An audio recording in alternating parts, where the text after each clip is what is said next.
Puasa syariah itu ada waktunya. Ramadan, Ayyamul Bid, puasa Daud, puasa Senin Kamis, banyak puasa-puasa ada waktu-waktu tertentu. Wa shaumu tariqah, dan puasa tariqah kata Syekh Muhyiddin Abdul Qadir Jailani, mu'abbadatun fi jami'i umri, kekal seumur hidupnya. Ya, Ramadan sudah puluhan kali kita jumpai, macam-macam majlis ta'lim, majlis ilmu, majlis amal, majlis salawat yang kita hadiri, tapi tidak menjadi penyebab hati kita peka kepada orang lain. Hati kita menjadi lembut, hati kita menjadi halus, menjadi lunak, menjadi mudah air mata kita menetes karena mengingat Rasulullah sallallahu alaihi wasallam. Tidak ubahnya seperti kita. Dijanjikan syurga, kita hanya mengharap syurga. Dijanjikan pahala, kita cari pahala. Tapi kita tidak pernah beribadah semata-mata kedudukan kita sebagai hamba Allah sebagai zat wajibul wujud yang wajib disembah. Terubah versi ibadah kita. Jangan lagi mencari pahala, jangan lagi nang mencari pahala. Allah janjikan itu udah pasti. Tapi mulailah merubah ibadah kita, tujuannya semata-mata hanya kepada Allah, semata-mata mencari ridha dan rahmat Allah. Puasa kita semata-mata imanan wahtisaban, semata-mata iman kepada Allah dan menjunjung tinggi perintah Allah Subhanahu wa ta'ala.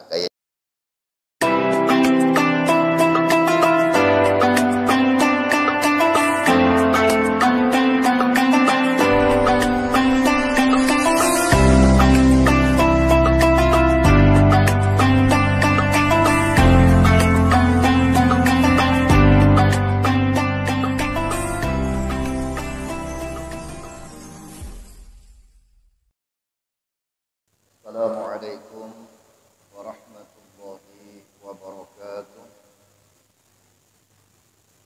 Bismillahirrahmanirrahim. Alhamdulillahilladzi ba'atsa nabiyyana sallallahu alaihi wasallam bidinil Islam wa khassa maratibal awliya'i wal ulama'i bil ma'rifati tammati 'ala sa'iril anam. ورفع أقدارهم بأنس المحبة والمكاشفة والمشاهدة فنالوا أعلى المقام. أشهد أن لا إله إلا الله وحده لا شريك له الملك العلام، وأشهد أن سيدنا ونبينا محمدا عبده ورسوله إمام كل إمام. اللهم فصل وسلم وبارك على سيدنا محمد وعلى آله وأصحابه أولي البهجة والكرام، أما بعد. سبحانك لا علم لنا إلا ما علمتنا إنك أنت العليم الحكيم، ولا حول ولا قوة إلا بالله العلي العظيم. إلهي أنت مقصودي ورضاك مطلوبي، أعطني محبتك ومعرفتك. Hadirin jamaah salat subuh yang dirahmati Allah Subhanahu wa ta'ala, syukur tidak henti-hentinya selalu kita panjatkan ke hadrat Allah atas limpahan hidayah serta taufiknya. Kembali Allah hadirkan, kumpulkan dan pertemukan kita di dalam masjid yang mulia ini dalam rangka bersama-sama mengambil satu bagian kewajiban kita sebagai orang-orang yang beriman untuk melaksanakan sholat subuh secara berjamaah. Salawat selalu bersenandung salam terlimpah dan tercurah ke junjungan Nabi besar Muhammad sallallahu alaihi wasallam serta seluruh keluarga, sahabat, pengikut-pengikut Rasulullah dari dahulu hingga sekarang sampai kelak masa yang akan datang. Mudah-mudahan duduk kita di dalam masjid ini menjadikan sababiyah turunnya ridha dan rahmat dari Allah Subhanahu wa ta'ala. Semoga segala hajat dunia dan akhirat kita dikabulkan oleh Allah. Yang sakit di antara kita, orang tua kita, keluarga kita, saudara kita, handai taulan dan famili, Allah sembuhkan dari semua penyakitnya. Baik penyakit zahir, penyakit batin. Yang ada hutang piutang dilunaskan oleh Allah dari semua hutang piutangnya. dan diberikan rizki yang tidak pernah menduga-duganya. Amin. Allahumma. Hadirin jamaah yang dirahmati Allah Subhanahu wa taala. Melanjutkan kajian kita minggu kemarin, bulan Ramadan, kita mafhum bersama bahwa bulan pembakar dari segala dosa dan kesalahan kita, membakar hawa nafsu yang tercela yang selalu menggerogoti di dalam sanubari kita, keangkuhan, keserakahan, dan berbagai macam penyakit-penyakit rumah yang semestinya di Ramadan itulah dibakar, dihancurkan, dan dibinasakan penyakit-penyakit tersebut. Karenanya Syekh Muhyiddin Abdul Qadir Jailani Qaddasallahu sirrah dalam sebuah kitab kecil beliau, di dalam kitab Sirrul Asrar, di bab tentang Fadlus Sabi'il Asyar fi bayani shaumi syari'ati wa tariqah, tentang puasa menurut pendapat syariat dan puasa menurut pendapat ulama-ulama tariqah atau ulama-ulama haqiqat. Qala al-musannif rahimahullahu ta'ala wa nafa'ana bi'ulumihi fid dharain amin. Shaumus syari'ah ay yumsika 'anil ma'kulati wal mashrubat wa an wiqa'in nisa'i fin nahar. Kata Syekh Muhyiddin Abdul Qadir Jailani qaddasallahu sirrah, puasa di dalam pandangan syariat bahwasanya seseorang menegah dari makanan yang dimakan, minuman yang diminum, wa an wiqa'in nisa, dan berhubungan dengan istrinya fin nahar, di waktu siang hari. Mereka bisa menghindari yang demikian, maka sempurnalah puasa mereka menurut pandangan ulama-ulama syariat. Asalkan tidak melakukan makan di siang hari, minum di siang hari, berhubungan dengan istrinya di siang hari, tentunya mereka telah menyempurnakan puasa dengan baik. Menahan dari wad'u syai'in, menahan daripada idkhalu syai'in 'alal jauh, memasukkan sesuatu ke dalam rongga. Mereka mampu menahan itu. Menurut pendapat ulama syariat, mereka sudah lolos dalam berpuasa. Wa amma shaumut tariqah, adapun puasanya orang-orang yang bertariqah, puasa di dalam pandangan ulama-ulama hakikat, bahwa ayyumsika an jami'i a'dha'il muharramat wal manahiya wal zama'ima mithlal ujbi wal kibri wal bukhli wa ghairi dhalik zahiran wa batinan. Adapun puasa di dalam pendapat ulama-ulama tariqah, maka seseorang menahan daripada anggota tubuhnya dari sesuatu yang diharamkan oleh Allah, sesuatu yang ditegah oleh Allah, dan sesuatu yang menurut pendapat ulama-ulama tercela. Mislal ujub, seumpamanya bangga diri. Kalau mereka merasa bangga dengan diri mereka, maka secara hakikat mereka tidak berpuasa. Wal kibri, merasa sombong, penggagahnya di kampung, penyugihnya di kampung, paling kaya, paling cantik, paling hebat, paling dermawan sendiri. Ada rasa sedzarrah saja di dalam hati mereka terdapat sifat-sifat tercela yang demikian, maka menurut pendapat ulama tariqah, mereka telah gagal di dalam berpuasa.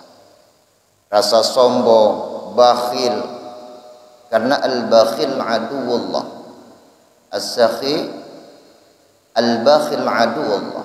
Bakhil itu musuhnya Allah. Orang yang pemurah itu kawannya Allah. Artinya pemurah itu sifat yang Allah tanamkan ke dalam kalbu seseorang hamba, sehingga dengan itu dia mampu berderma. Bakhil itu pun sifat yang Allah tanamkan. Makanya ada penyakit-penyakit mazmumah, penyakit-penyakit tercela di dalam diri.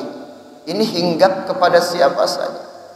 Mau orang kaya, mau orang susah, mau orang pintar, mau orang bodoh, mau ulama, sekalipun ulama ataupun mereka orang jahil sekalipun, sifat-sifat ini akan hinggap di dalam hati dan sanubari seseorang, dan sulit untuk dihindarkan. Tidak ada kajian-kajian ilmiah yang mampu menghilangkan sifat ini. Sombong bisa hinggap dengan orang alim. Ujub bisa hinggap kepada ulama. Sum'ah bisa hinggap kepada kiai. Ria apalagi sekedar ustaz.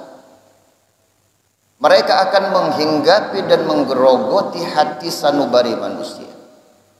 Ini sulit dihindari dan ini sulit dibuangi. Ketika dia asik ceramah, asik duduk dalam satu majelis, dihadiri dengan banyak orang, sezarrah ada merasa diri lebih pintar daripada orang yang diajarkan, ini bahaya.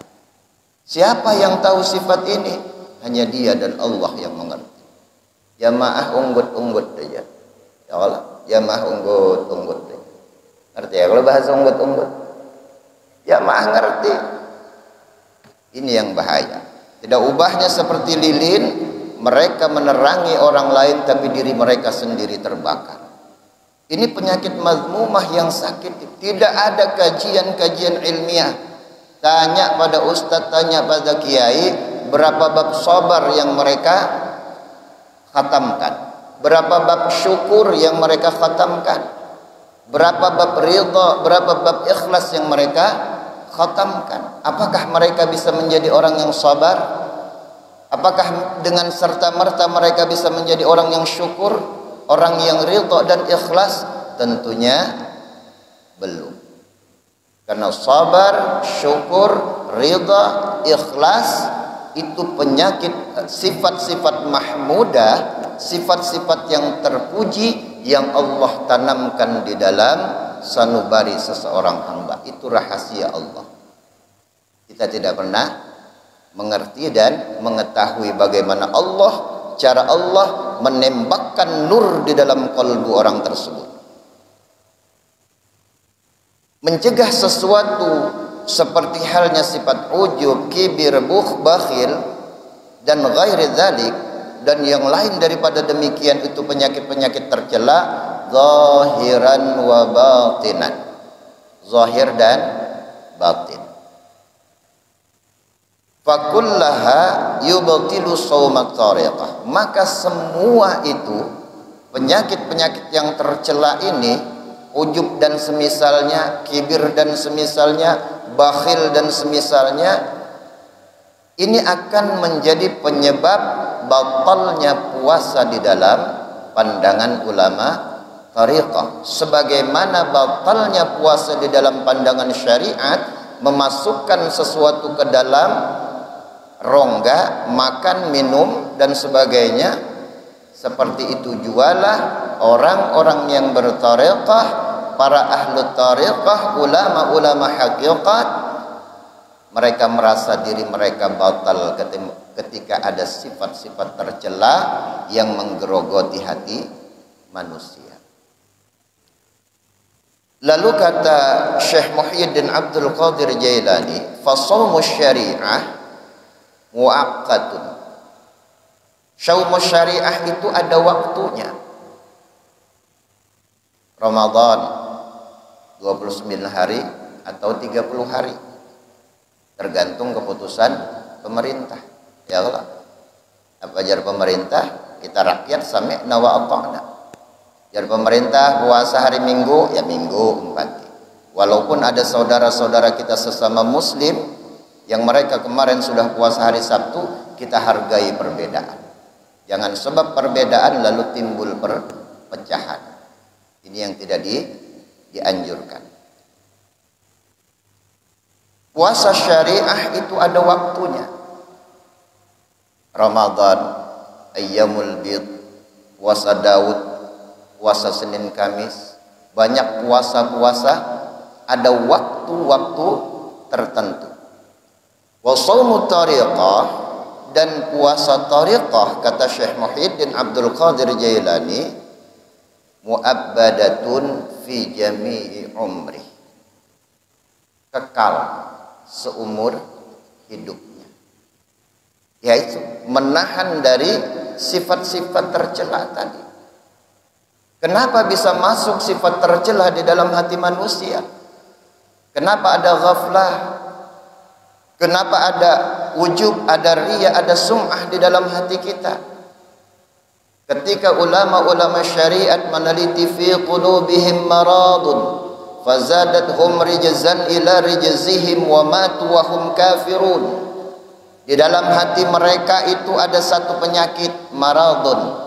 Yang anak-anak santri tahu. Maradun isim apa? Mufrad, nakirah, umum, mufrad tunggal, satu. Fi qulubihim maradun, di dalam hati manusia itu ada satu penyakit.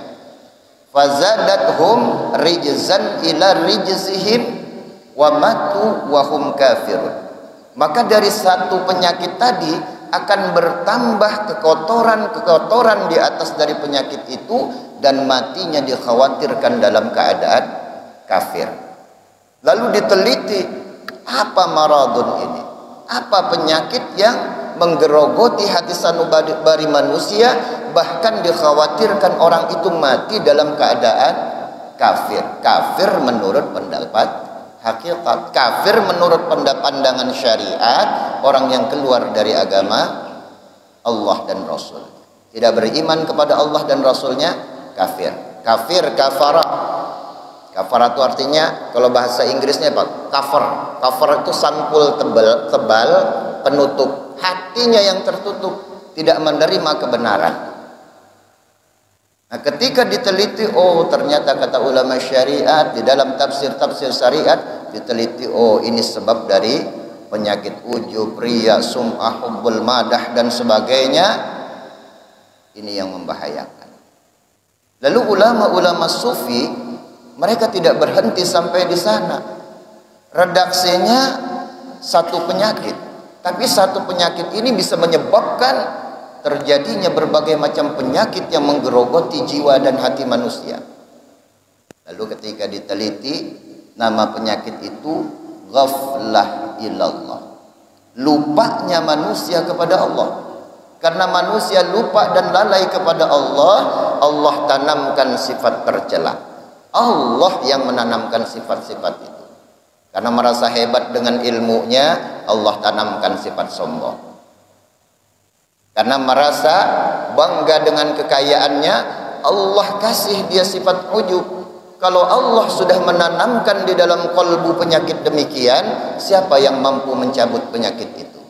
Maka kata ulama sufi, hanya satu penyebab dari penyakit-penyakit itu, yaitu ghaflah ilallah, lalainya mereka kepada Allah. Buah manusia lupa kepada Allah, maka Allah tanamkan penyakit itu. Jalan satu-satunya untuk mencabut sifat-sifat itu dan tercabut dari jiwa manusia, yaitu dengan banyak mengingat Allah.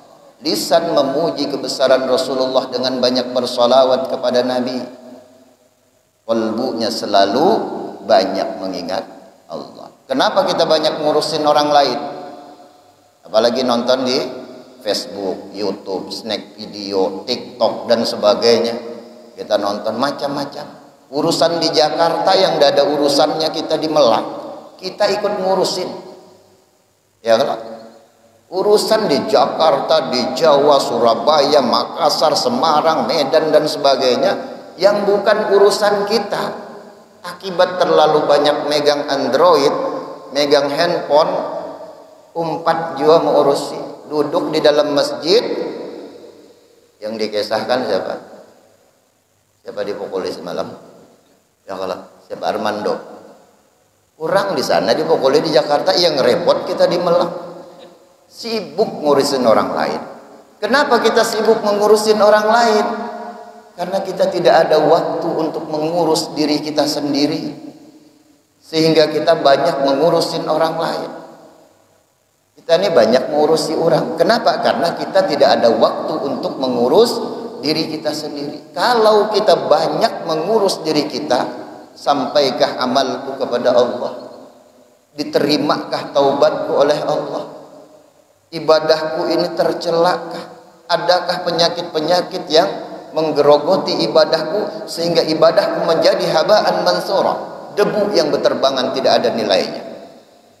Hasibu anfusakum, kita hisab diri kita, kita hitung, sehingga kita tidak ada waktu untuk menghitung orang lain. Kita banyak ngurusin orang lain karena tidak ada waktu bagi kita untuk mengurus diri kita sendiri. Tidak pernah mengurus dosa-dosa kita, tidak pernah mengurus kesalahan kita, tidak pernah kita mengingat kesalahan-kesalahan masa lalu sehingga terulang lagi kesalahan yang sama. Ini yang kadang-kadang menjadi penyebab amal kita setiap hari semakin mengendur. Ramadan sudah puluhan kali kita jumpai. Macam-macam majlis ta'lim, majlis ilmu, majlis amal, majlis salawat yang kita hadiri, tapi tidak menjadi penyebab hati kita peka kepada orang lain. Hati kita menjadi lembut, hati kita menjadi halus, menjadi lunak, menjadi mudah air mata kita menetes karena mengingat Rasulullah sallallahu alaihi wasallam. Nah, kata Syekh Muhyiddin Abdul Qadir Jailani bahwa puasa ahlu tariqah wa shaumut tariqah mu'abbadatun fi jami'i umri, kekal seumur hidup puasanya orang bertariqah.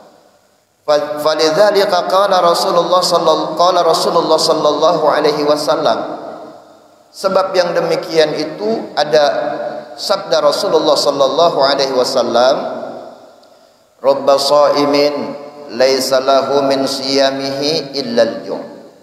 Dalam satu riwayat, kam min shaimin laisa lahu min siyamihi illa al-ju'a wal ats.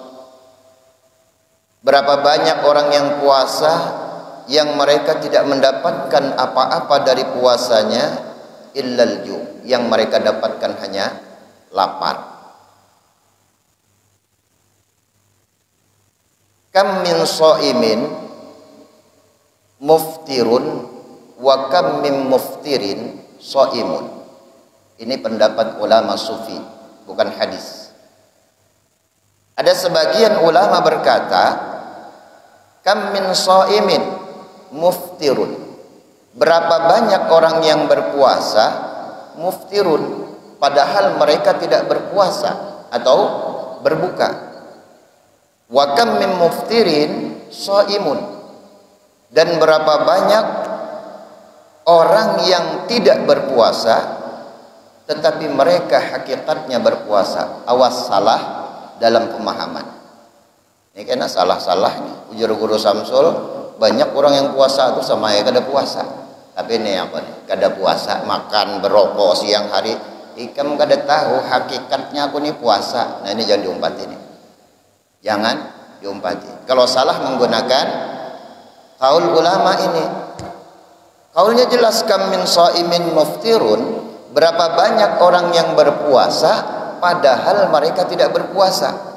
Wa kam min muftirin shaimun, berapa banyak orang yang tidak berpuasa tapi mereka pada hakikatnya berpuasa. Ini ingat, di luar Ramadan. Kalau dimasukkan dalam konteks Ramadan bahaya. Biar kayak apa aja, hebatnya manusia itu kalau ada puasa Ramadan jangan diumpati. Sama kada sembahyang, ada guru mulai mana Pak?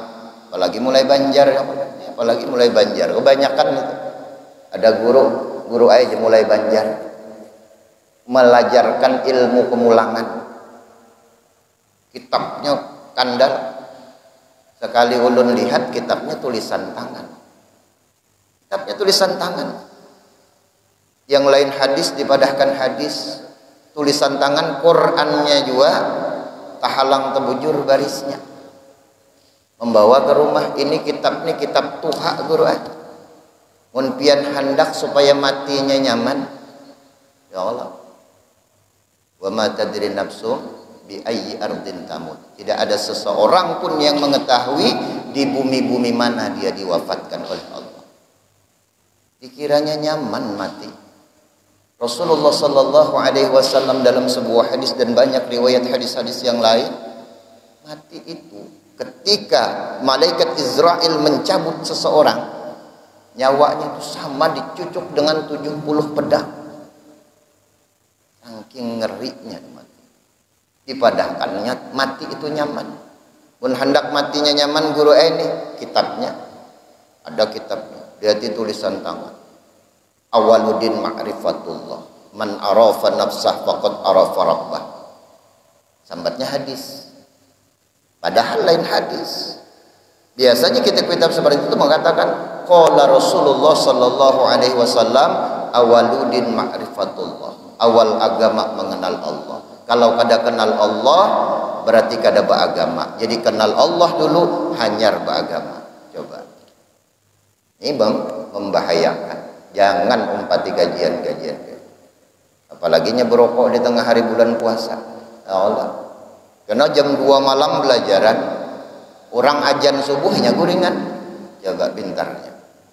Wali jar gurunya. Wali dibukanya di bawah sejadah tuh ada duit. Nyaman nih, menyusupkan duit di situ ya Allah. Nah, ini yang bahaya. Kata Rasulullah, sekalipun engkau melihat orang yang bisa terbang, bisa menyalam di banyu, la taghrar, jangan engkau tertipu. Hati-hati. Kalau kita zaman fitnah dajjal, sekali aja dajjal memfitnah kita, selesai kita. Ya. Berhati-hati dengan kajian-kajian keilmuan. Tentunya cari guru yang sanad keilmuannya sampai kepada Rasulullah sallallahu alaihi wasallam.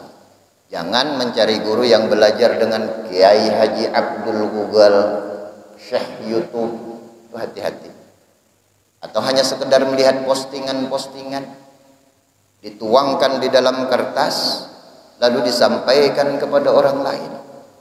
Ini bahaya. Banyak orang-orang sekarang yang ilmunya di Androidnya. Ada yang nelpon kelang kabut. Alhamdulillah, alhamdulillahilladzi hadana li hadza wa ma kunna treng je nelpon. Kelang kabut sudah tuh. Mau khotbah pakai Android. Ya Allah.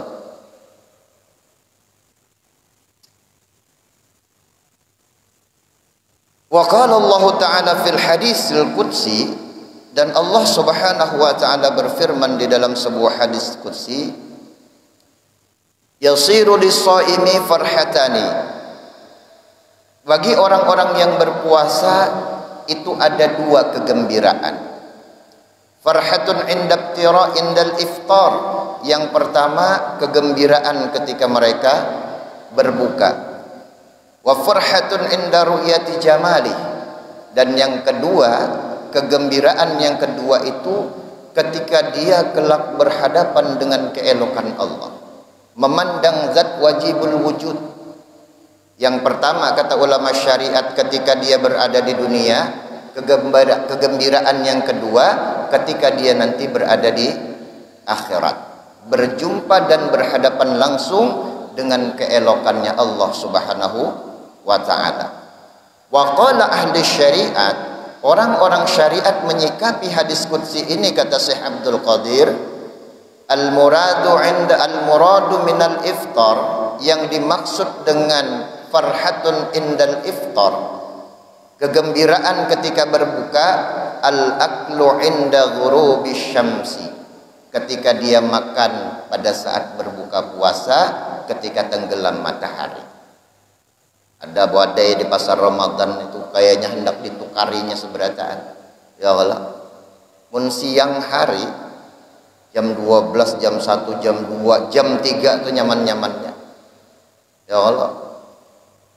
Melihat ikatan rambut bini aja bergulung di atas tilam nang kayak wadai kelihatan.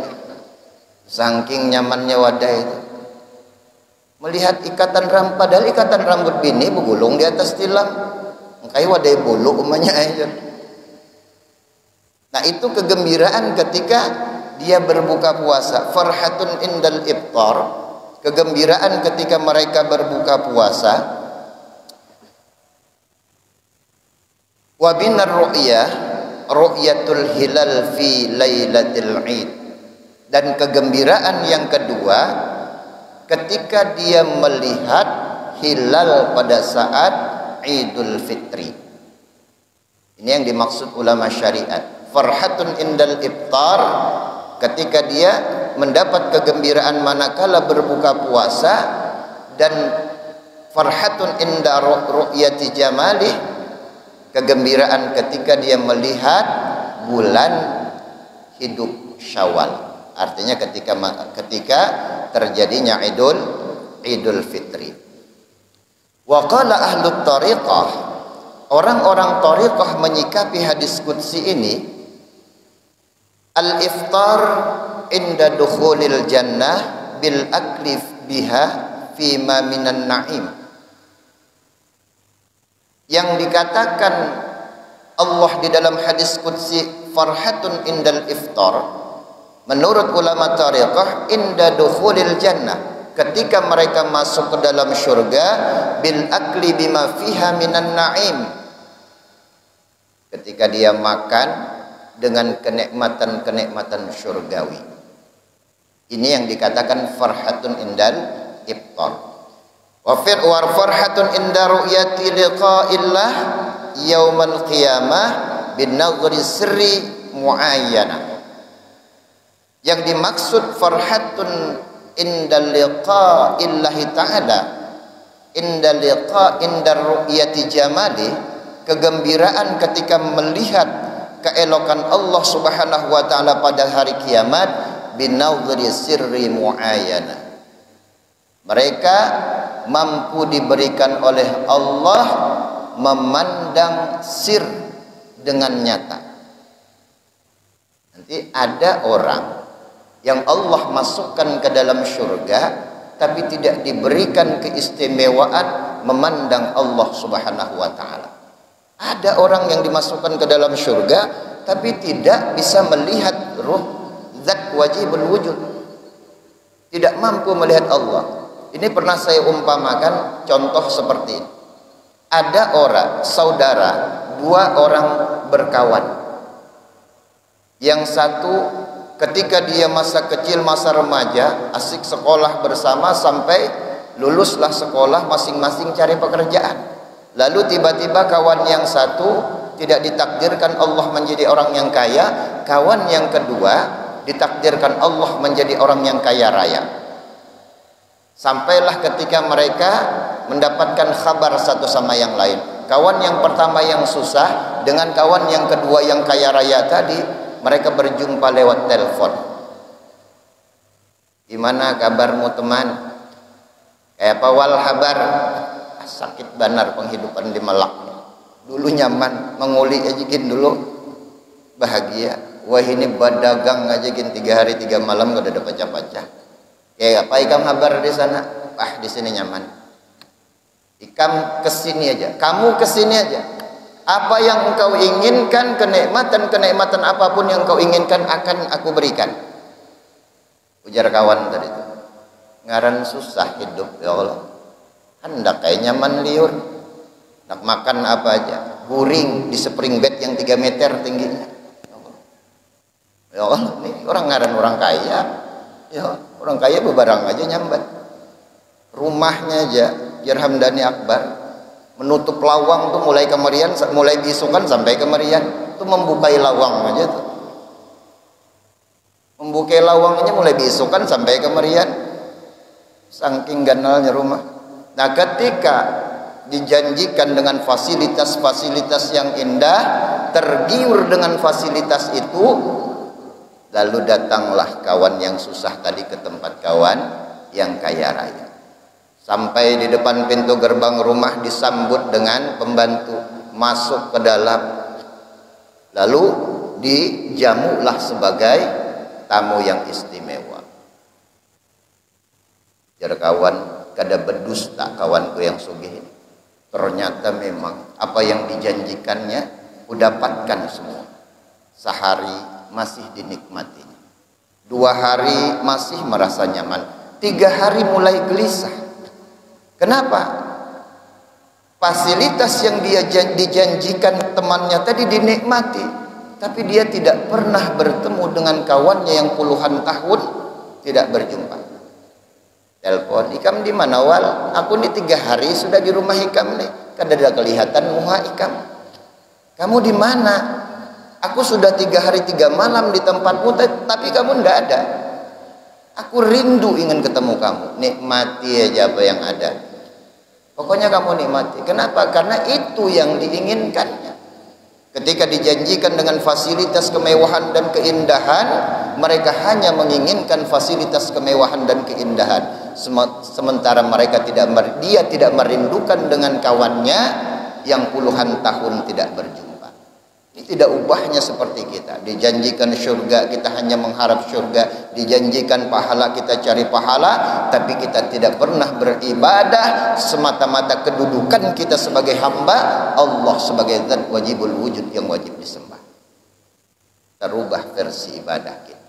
Jangan lagi mencari pahala, jangan lagi mencari pahala. Allah janjikan itu udah pasti. Tapi mulailah merubah ibadah kita, tujuannya semata-mata hanya kepada Allah, semata-mata mencari ridha dan rahmat Allah.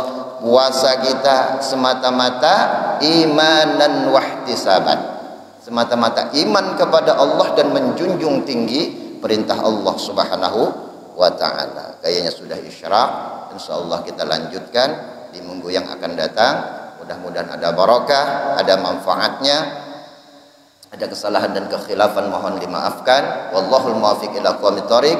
Wassalamualaikum warahmatullahi wabarakatuh. Biasanya isyraq sembahyang berjamaah kan. Ya. Ketika dosa bemek lah. Enak tak ajar orang sembahyang apa. Ya, kita sembahyang isyraq.